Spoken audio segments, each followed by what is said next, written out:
आप सबको गोपाल राजू का नमन। देखिए, क्या आपको अचंभा नहीं होता कि एक साथ एक स्थान पे, एक लैटिट्यूड पे हज़ारों लाखों कैजुअलिटी हो जाती हैं, डेथ हो जाती है, चाहे वो एक्सीडेंट्स की वजह से हो, चाहे वो आपके एवलांच की वजह से हो, चाहे कोई और कैलेमिटी हो, कोई और डिज़ास्टर हो। क्या इसके पीछे कोई एस्ट्रोलॉजिकल रीजंस भी हैं? क्या कोई ऐसे कारण हैं जो एक साथ ऑल ऑफ ए सडन एकदम से फटाक से हो जाता है, एकदम से ब्लास्ट हो जाता है और इतनी सारी डेथ हो जाती है? चाहे उसमें टेररिस्ट ब्लास्ट भी इसमें शामिल हो सकते हैं। देखिए, मेरे साथ ये हमारे अनुराग शर्मा जी, मेरे स्नेही उत्तराखंड से।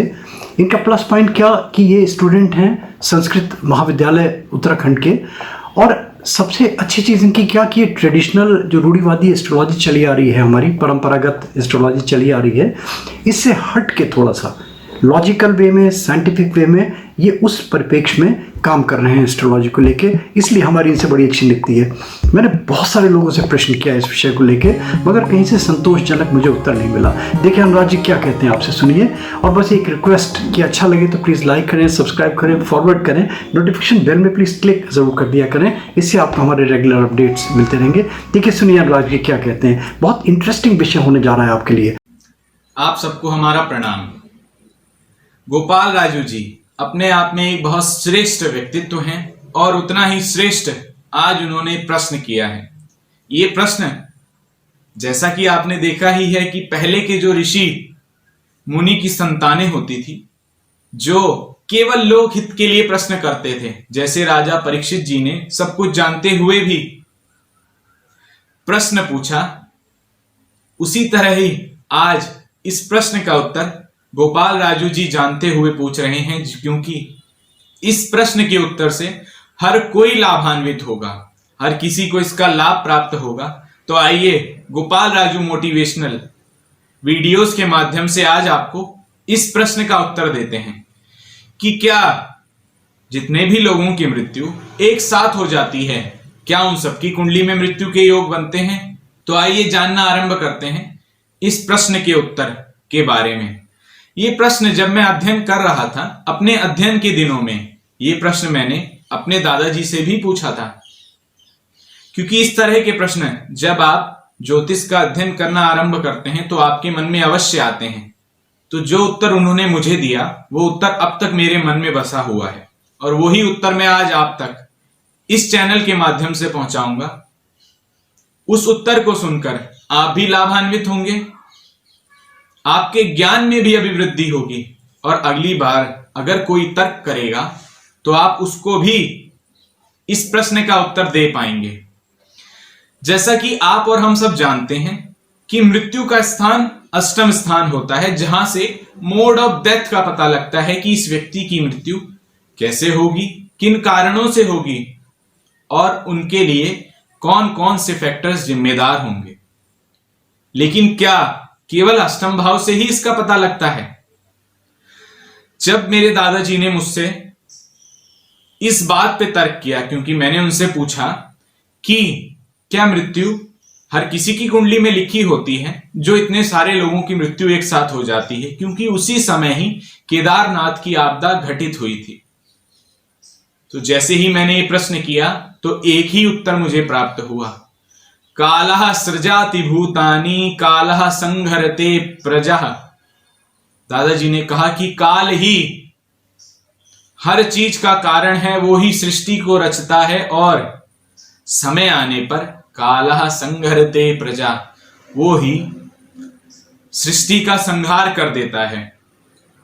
तो मैंने कहा क्या इस काल की गणना हम कुंडली के माध्यम से कर सकते हैं? उन्होंने कहा जी।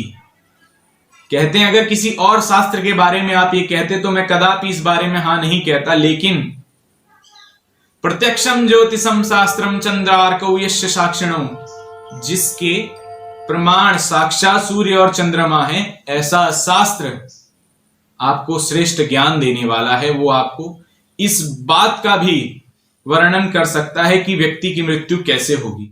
अब ये पता कैसे लगाया जाए कि इसकी कुंडली में मृत्यु के योग बनते हैं, और अंत में जो श्रेष्ठ प्रश्न है कि क्या सबकी कुंडली में ही उस समय मृत्यु के योग बन रहे होते हैं। पहले इसका वर्णन कैसे किया जाए? सबसे पहले तो हमें अष्टम स्थान को इस चीज के लिए देखना होता है, और केवल अष्टम स्थान को नहीं, साथ साथ हमें द्वितीय भाव को भी देखना होगा, क्योंकि द्वितीय भाव भी अपने आप में मारक स्थान होता है। उसके बाद हमें सप्तम स्थान को देखना है, और फिर अष्टम से अष्टम स्थान को देखना होता है जो तृतीय भाव है। जब आप इन सब को ध्यान से देख लेंगे और समझ जाएंगे कि उस व्यक्ति की मृत्यु के समय इनमें से किसी ग्रह की अंतरदशा, प्रत्यंतर दशा, सूक्ष्मांतर दशा या प्राण दशा अवश्य ही चल रही होती है। ज्योतिष में 18 ऋषि हुए हैं। ब्रह्मा, आचार्य, वशिष्ठ, अत्रि, मनु, पौलश्च, लोमशः, मरीचि, अंगीरः, व्यासो, नारदः, शौनको, भृगु, चवनो, यवन, गर्ग, कश्यप, पराशरः, अष्टदशैतः, गंभीरः, ज्योतिष शास्त्र प्रवर्तकः। तो इन 18 ऋषियों ने जो अपने अपने मतानुसार, जो अपने अपने श्रेष्ठ ज्ञानानुसार इनका वर्णन किया था, वो आते हुए समय के अनुसार जैसे जैसे समय परिवर्तित हुआ वो ग्रंथ विलुप्त हो गए। शास्त्र कहता है कि हमारे पास 1 लाख से ज्यादा सूत्र उपलब्ध थे ज्योतिष के, जो अब घटकर बहुत सीमित ही रह गए हैं। तो अगर वो सूत्र हमें सब पता होते तो हम इसका वर्णन अवश्य कर सकते थे, लेकिन जो सूत्र हमें पता है, क्या उसके माध्यम से भी ये वर्णन किया जा सकता है? जी हां, उसके लिए ज्योतिषी का ज्ञान अपने आप में श्रेष्ठ होना होता है। एक ज्योतिषी उसके लिए परम तपस्वी होना चाहिए, तभी ही वह उसका वर्णन कर सकता है। अन्यथा केवल किताबों को पढ़कर इसका वर्णन करना बहुत ही मुश्किल है। अब मैं आपको एक उदाहरण से इसे समझाता हूं, जिससे आपको ये अपने आप समझ में आ जाएगा। एक बार दादाजी के ही पास में एक व्यक्ति आए, बहुत श्रेष्ठ व्यक्ति थे, अपने आप में बहुत ऊंचे स्तर के अधिकारी थे, उनका नाम मैं आपको नहीं बता सकता। तो उन्होंने अपने बेटे की कुंडली दिखाई, मैं उस समय वहीं बैठा हुआ था। तो दादाजी ने उस कुंडली को देखकर सिर्फ एक ही बात कही कि ये बालक की मृत्यु हो चुकी है, ये कुंडली अब दिखा के क्या फायदा है। जैसे ही ये लाइन कही गई, तुरंत ही उनके पिता रो पड़े। दादाजी ने कहा, जल में डूबने के कारण इसकी मृत्यु हो गई है। उन्होंने कहा, आपने बिल्कुल सही कहा है। ये बालक अपने मित्रों के साथ नदी में गया था नहाने के लिए, और वहीं डूबने से इसकी मृत्यु हो गई है। और इस इंसिडेंट को ज्यादा समय भी नहीं हुआ था। इस उत्तर से मुझे लगता है आप समझ सकते हैं। जब मैंने उसकी कुंडली का अपने आप अवलोकन किया और अध्ययन किया, तो मैंने पाया कि उस समय उसको द्वितीय भाव की महादशा चल रही थी, और द्वितीय भाव के स्वामी थे चंद्रमा, अर्थात मिथुन लगन की कुंडली थी, अर्थात मार्केश की महादशा चल रही थी, और मार्केश अष्टम में बैठे हुए थे राहु के साथ। तो ऐसा नहीं है कि ज्योतिष के माध्यम से इसका पता नहीं लगाया जा सकता, लेकिन व्यक्ति को, ज्योतिषी को अपने आप में श्रेष्ठ व्यक्तित्वधारी होना पड़ेगा। इसके लिए ज्योतिष के माध्यम से आप सब चीजों का पता लगा सकते हैं, क्योंकि ये प्रत्यक्ष शास्त्र है। ऐसा तो है नहीं कि अप्रत्यक्षाणि शास्त्राणि विवादास्तत्र केवलम, कि इसका कोई प्रत्यक्ष प्रमाण नहीं है। प्रत्यक्षम ज्योतिषम शास्त्रम चंद्रार्कौ यस्य साक्षिणम्, इसके प्रमाण साक्षात सूर्य और चंद्रमा हैं, जो हमें ये बताते हैं कि इसके जीवन में इस समय कौन सी घटनाएं घटेंगी। जो लोग ज्योतिष को परम्यूटेशन और कॉम्बिनेशन का खेल मानते हैं, वो कहीं ना कहीं गलत हो सकते हैं, क्योंकि उसमें हम प्रोबेबिलिटी का सहारा लेते हैं और इसमें हम इंट्यूशंस का सहारा लेते हैं ज्योतिष में। तो अगर आप ये जानना चाहते हैं कि क्या उन सबकी कुंडली में मृत्यु के योग थे, तो जी हां, उन सबकी कुंडली में ही उस समय कई माध्यम से मृत्यु के योग बन रहे होते हैं, इसीलिए ही वो उस समय उस जगह पर पहुंचे होते हैं। अब कई लोग, अब कैसे योग बन सकते हैं आप इनकी प्लानिंग को देखें, क्योंकि मैंने बहुत गहराई से इसका अध्ययन किया है और तब जाकर मैं इसे समझ पाया हूं कि ग्रह अपने आप में एक प्लानिंग करते हैं। जैसे किसी के आप राहु के साथ में मंगल अष्टम में देखें, ये मेरे अपनी रिसर्च का विषय है और मैंने भी इस ज्ञान को ऐसे ही प्राप्त किया है, इसीलिए मैं आपको इतने प्रमाणित रूप से बता रहा हूं इस बात को। एक व्यक्ति की कुंडली में राहु के साथ में मंगल अष्टम स्थान में स्थित था। उसकी कुंडली में तृतीय भाव की महादशा चल रही है, तृतीयेश, जो कि अष्टम से अष्टम होने के कारण मृत्यु का घर उसे भी समझा जाता है। उसकी महादशा चल रही थी। मैंने उस जातक से कहा कि आप राहु का और मंगल का उपाय कराएं। उसे उपाय भी बताया उस समय, लेकिन वो उपाय कर नहीं पाया। इसे ही ग्रहों की प्लानिंग कहते हैं, क्योंकि अगर उपाय हो जाता तो कहीं ना कहीं कालः संघरते प्रजा, काल उसका संहार नहीं कर पाता। इसी कारण से ही ग्रह अपना पूरा प्लान दिखाते हैं। अब आती है बात कि इनका पता कैसे लगाया जाएगा। आपको इनका पता लगाने के लिए बहुत गहरा अध्ययन करना पड़ेगा, अपनी इंट्यूशंस को जगाना पड़ेगा, तब जाकर आप किसी की कुंडली का अध्ययन करके ये बता सकते हैं। क्योंकि कुंडली में उस समय योग अवश्य उपस्थित होते हैं, लेकिन उनका पता कैसे लगाया जाए। आपको द्वितीय भाव का भी गहराई से अध्ययन करना पड़ेगा, तृतीय भाव का भी गहराई से अध्ययन करना पड़ेगा। क्योंकि अब केदारनाथ की ही आपदा का उदाहरण ले लेते हैं।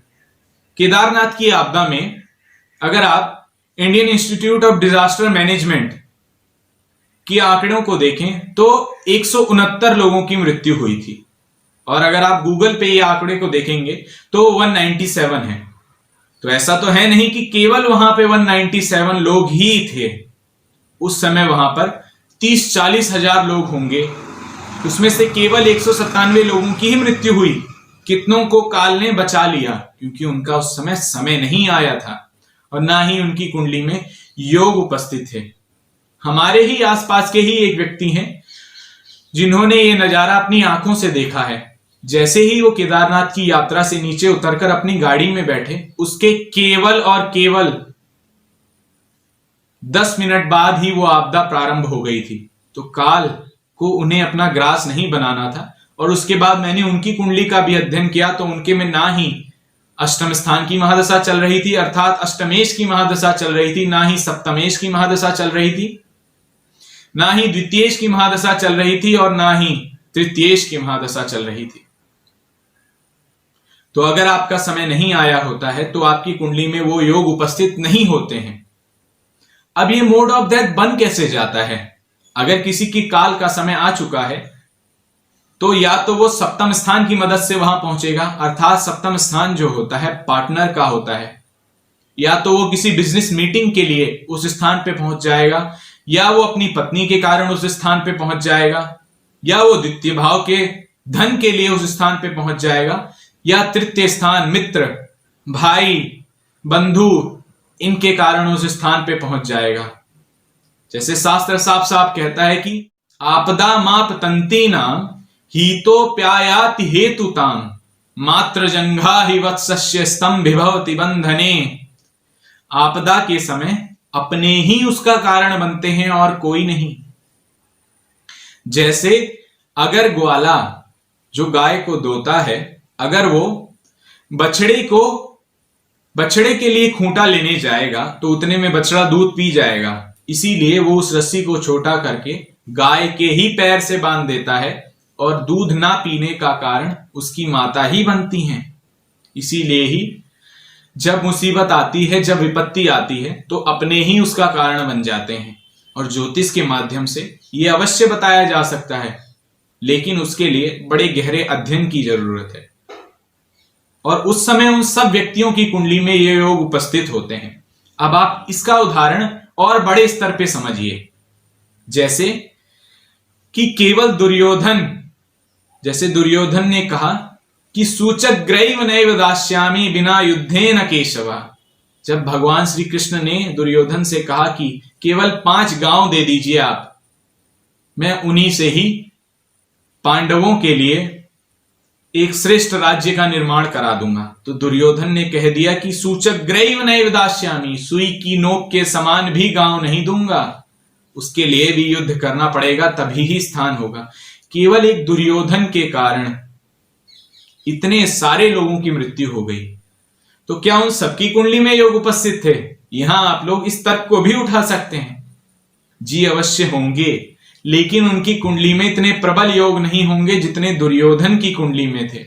अब आप देखिए, क्या रतन टाटा, क्या मुकेश अंबानी, इन सबकी कुंडली में इतने बड़े आदमी बनने के योग हैं?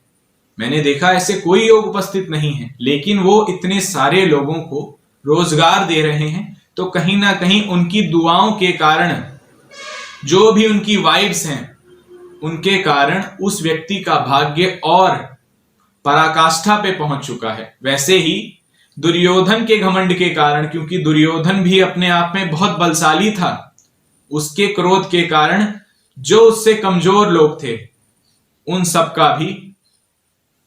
सबको भी मृत्यु की प्राप्ति हो गई।